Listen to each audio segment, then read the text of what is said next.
Welcome to yet again another episode of Health Diary. My name is Gladys Gashanja and we are coming to you from the Concord Hotel and Suites. Now, according to a survey done by the National Campaign Against Drug Abuse in 2018, over 2.8 million Kenyans are struggling with alcohol-related disorders. Of most concern is that a huge number of those are actually young people. So why the escalating numbers and what can be done to curtail the same? That conversation coming right after this fact of the matter.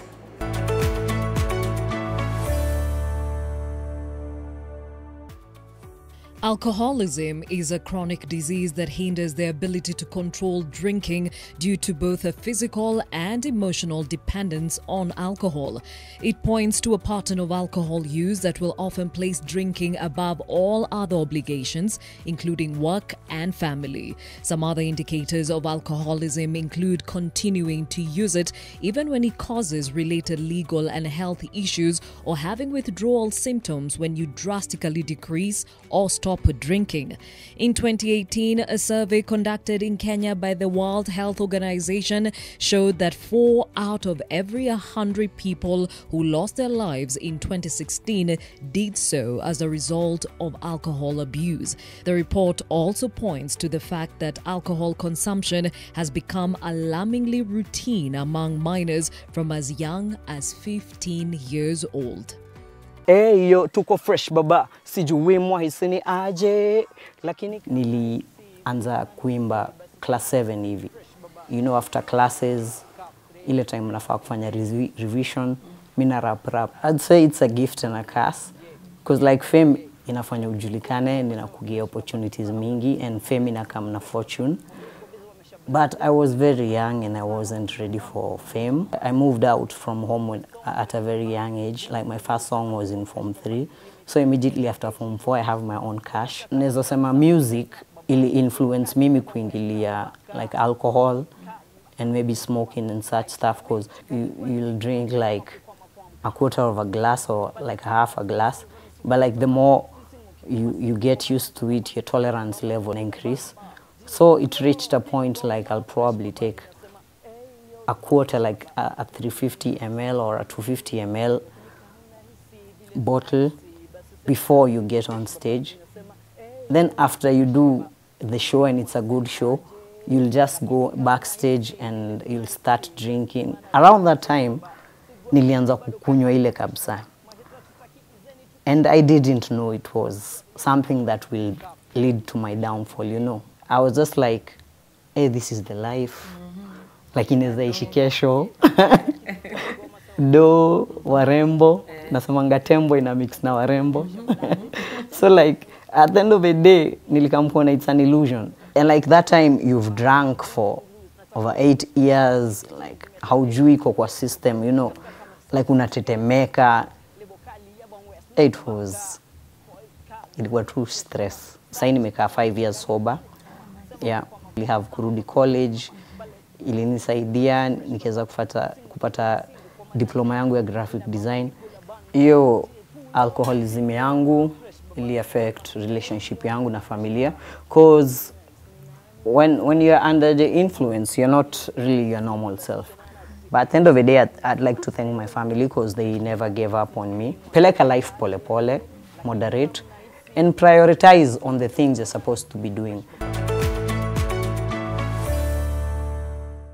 Well, alcoholism is a conversation that is still heard in hushed tones, but the reality is it is with us. To have an idea of how far this goes, with me is Mathu, who is a recovering alcoholic, Joyce Nguge, who is a psychologist and director of the Bridge Center, an addiction and treatment center. Thank you for joining us, ladies. Now, I'll start with you, Joyce. 2.8 million Kenyans are battling alcohol-related disorders, and this is according to a report by NACADA. Now, going by your experience as a psychologist and running a rehab, are you surprised by these numbers? The report that NACADA gives is actually true. The more people who are taking alcohol these days, the number is greater than before because of very various factors. of exposure, environment, family issues, frustrations, breakups of families, media, and so many others have contributed into increasing these numbers. Another survey released in 2018 by the World Health Organization states that in many countries, alcohol use starts before the age of 15, with very small differences between boys and girls, which is why we need to bring in Anne in this conversation. Your first sip of alcohol was at what age? 10 years. And who gave it to you? My dad. So early exposure was actually a major contributing factor to my alcoholism. Again, alcoholism runs in my family. It goes back to my great-grandfather.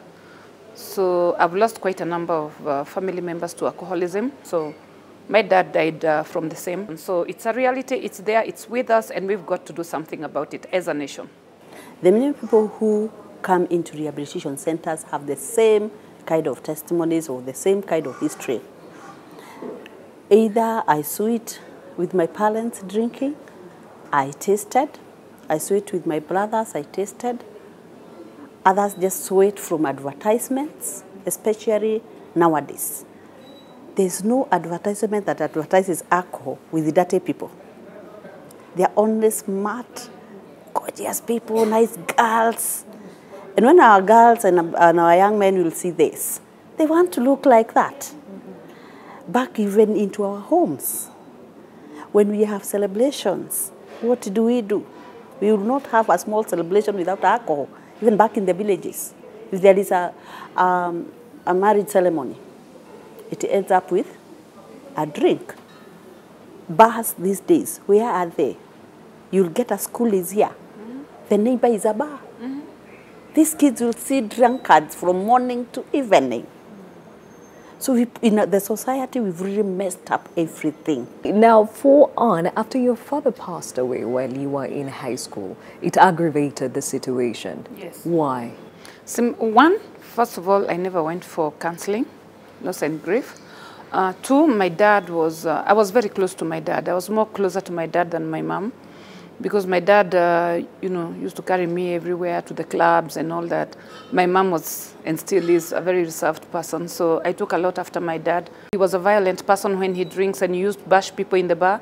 And he used to tell me, when you grow up, I want you to be like me, strong. Bash anybody who comes your way and, who messes up with you, you bash them. And actually, I became a very violent person. And actually, somehow it helped me in the addiction world because I could actually defend myself. Addiction world is real tough. That's how now I started sneaking alcohol into school.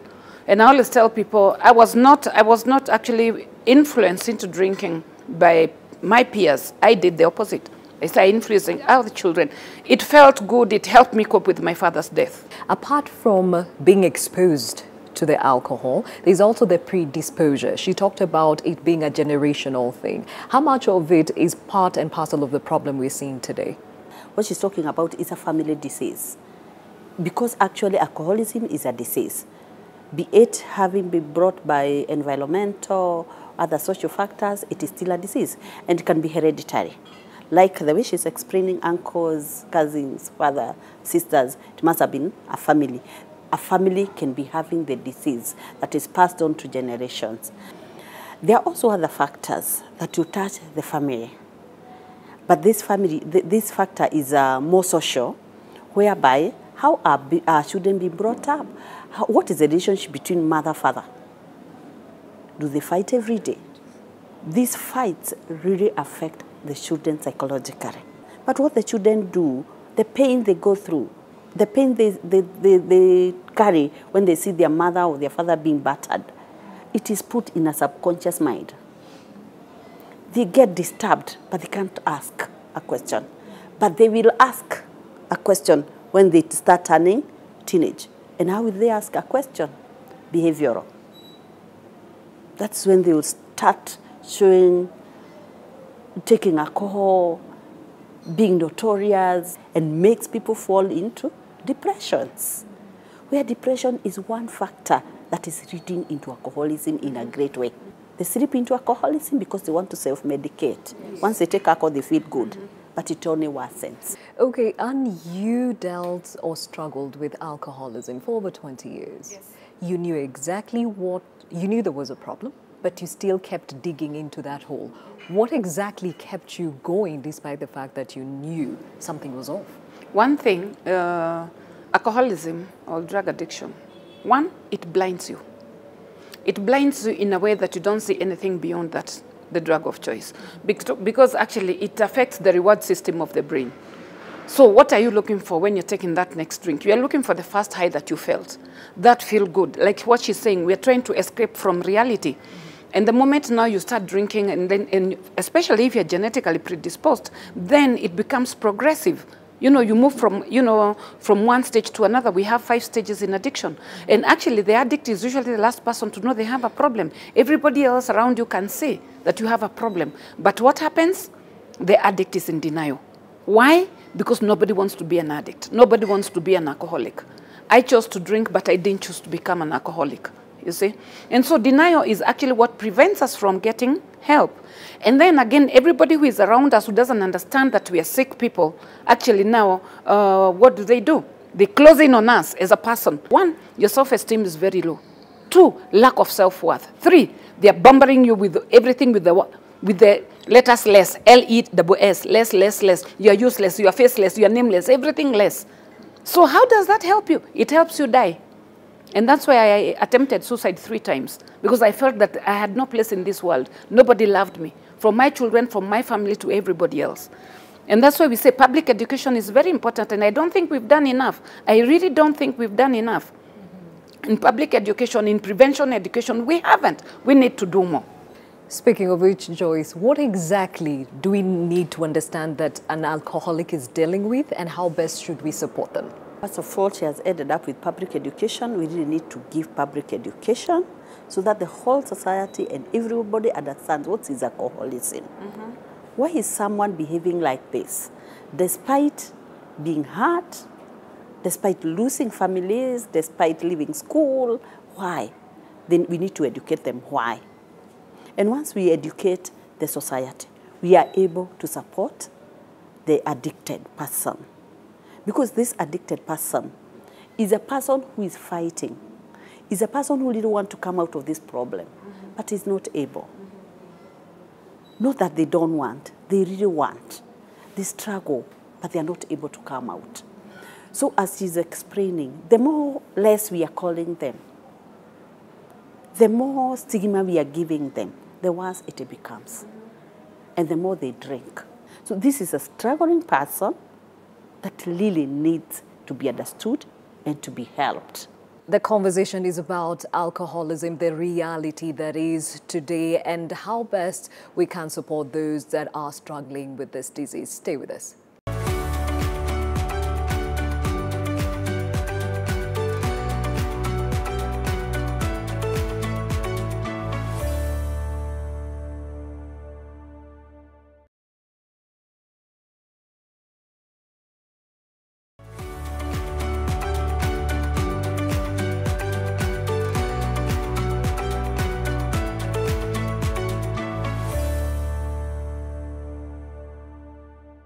Welcome back to Health Diary. The conversation today is alcoholism, the reality of the same. And still with me, I have Joyce and Anne. And Anne, you talked about how people felt made you feel less. But also there are other things that alcoholics lose while they're struggling with alcoholism. What was your journey? So I started missing work every time I got my salary. I would take off for a week, because actually money was a big trigger to me. So when I got to those levels now of losing jobs, I started losing friends. Nobody wants to be associated with me. I got into very toxic relationships, because no sober man would want to have a relationship with a woman who is drinking. So every guy I met was either an alcoholic or close to an alcoholic, and that meant a lot of violence. Fighting and everything. And if you look at my face, you can see a big scar where I was hit by a guy with a glass and I had to get 12 stitches. And actually this relationship ended up with my partners dying. So I lost 3. Then again, now everybody around me now started saying I have a bad omen. So everybody started avoiding me. I became a loner. So when I became a loner, that's when I started toying with suicide.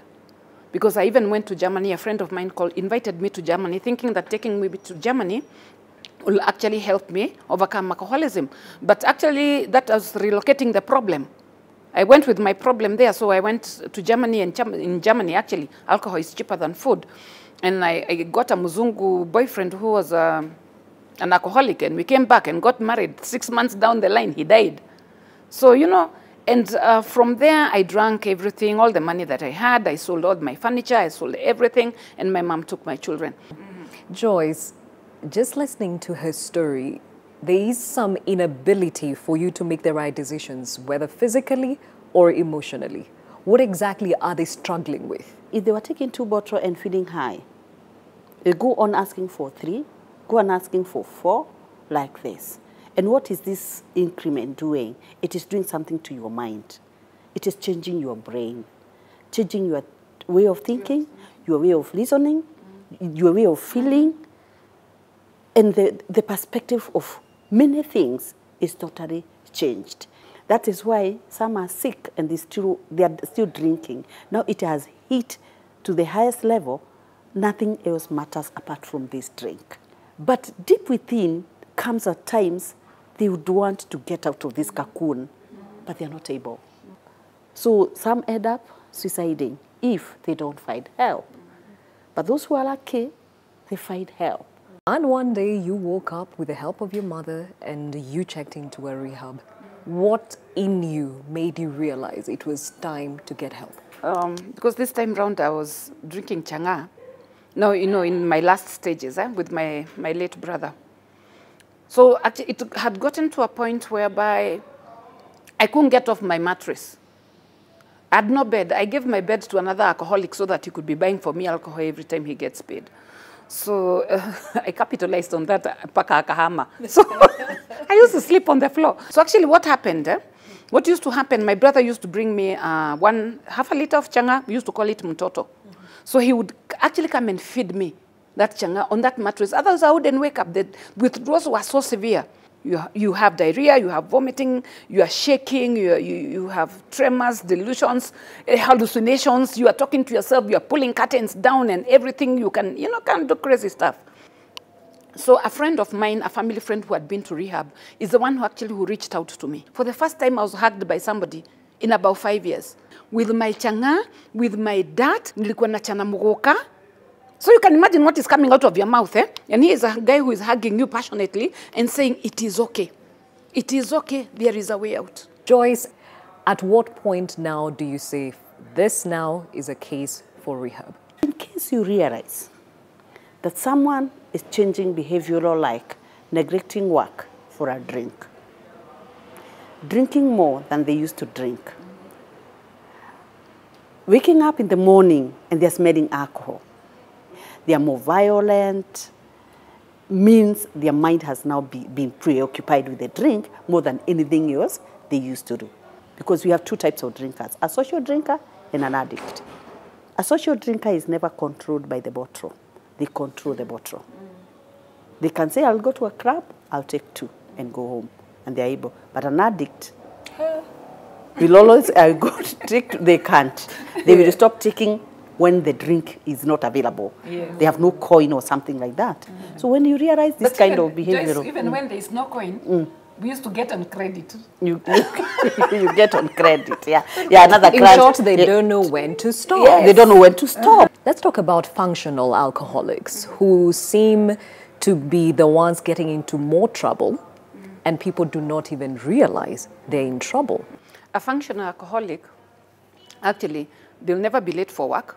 They'll never leave early. But the moment they hit the bottle, they hit the bar, they start drinking, they're not also able to stop. And then from there it comes to habitual. Habitual now it becomes an everyday thing. From work straight to the bar, you're concealing alcohol everywhere, in the office, in the toilet, in everything. Because you need the drink throughout 24/7. And then from there you go to compulsive stage. The compulsive stage, most of the people will die if nothing is done in the habitual stage. So this is the stage where people should be motivated to go to rehab. And that is one of the reasons that made me go public about my alcoholism. for people to know that there is a way out, for people to know treatment and rehabilitation is readily available, for people to know that you can get into rehab and become sober and become functional. For people to know that even women get addicted, it's not only a man thing. Actually, when my brother passed on, we used his burial as a platform to talk about alcoholism. Because he told me, Jerry, when I die, don't lie. Just tell them the truth. Because we used to go to funerals, our levy, and they would say very good things about this person. My brother told him, tell them, niteili niua. Don't talk about short illnesses. Addiction is a long illness, bravery born. Okay, speaking of rehab, there's a cost that comes with being in a rehab, and it's a great impediment for most people to even seek the help they need. The rehabs do have costs because you have to take care of the clients when they come. They need to feed, you need to pay the counselors, maybe you have rental houses that you need to meet. But it comes to a time when some clients will come knocking to the door. They have found themselves maybe from those changadens and they feel they need help. They will come to your rehabs by the gate and they knock, and you cannot chase them away. We do take them in. You look for their family. If they can pay, they pay. If they can't, you will have to treat that client. But we keep asking for, especially the government, I mean, they would chip in to have institutions that they support so as to help the many that are addicted there, out there. Earlier you were saying we are a country in denial when it comes to alcoholism. Oh, yes. And if we came to terms with the reality, a lot more help would be there for those that need it. Speak on the same. It's not only the addict who is in denial. Denial is at all levels. The addict is in denial, I don't have a problem, everybody else has a problem. Family level, in denial. Yes. They don't want to take, even when they take the client to the rehab, they don't want anybody else to know that the client was in rehab. They even tell the client, don't ever talk about it. Then from there, from the family level, we come to the community level, whereby now we are no longer communal. So these days, it's everybody for themselves. Mtoto wa fulani, mtoto wa fulani. Then from there, we come to the county level. How many counties have rehabilitation centers? None. We have very good policies concerning alcohol and drugs in this country. Have they been implemented? No. What would you like society at large to understand about curbing alcoholism, helping those who get into that pit, and life after? Oh, sure, there is life, even after falling into alcoholism, falling into depression, or any other mental illness, there is life because there is help. What I'll tell the society and the families that have people who are affected, begin with loving the person. Don't call this person names. Love the person and encourage the person and let the person be motivated to know they still belong. You begin there so that you continue to talking them for treatment. And if even they cannot hear through love, take them to the treatment. And from your experience, you do know we are living in a generation where the young are idolizing drinking. It's become a way of life. What is your clarion call to them? You know, when you start drinking, drugging, it gives you that immediate pleasure, that good high. But later on, it actually ends up in long-term pain. So vile naweza kuambia vijana kusema ukweli, sare tei. Because usiposare tei, utatupa mbao, baadaye utashindwa kuziokota. Very well said. I have been speaking to Mathu, who is a recovering alcoholic, and Joyce Ngugi, who is a psychologist and director of the Bridge Center, an addiction treatment center, just being candid about alcoholism and the need to have the right support system and infrastructure to work with those that are struggling with this disease. Time now for the health tip. Did you know at least 60% of our bodies is water? If you're working out in a cool environment like mine, you just need about half a liter in 1 hour's workout. If it's really intense, as in beast mode, then you can do a liter in 1 hour. But if you find it hard just taking plain water, you can put a few drops of lemon or cucumber, whatever makes it more palatable for you. Too much consumption of water can also lead to a problem we call hyponatremia, as in really you're diluting too much of the salt in the body. So water is actually crucial for your performance. If you want to have an intense workout, get hydrated. Amazing feedback and suggestions coming through on our social media handles. Please keep them coming through. This has been Health Diary. My name is Gladys Gashanja. We have been coming to you from the Concord Hotel and Suites. Remember, maisha ni very precious. Sare yote, choose life. Drink responsibly.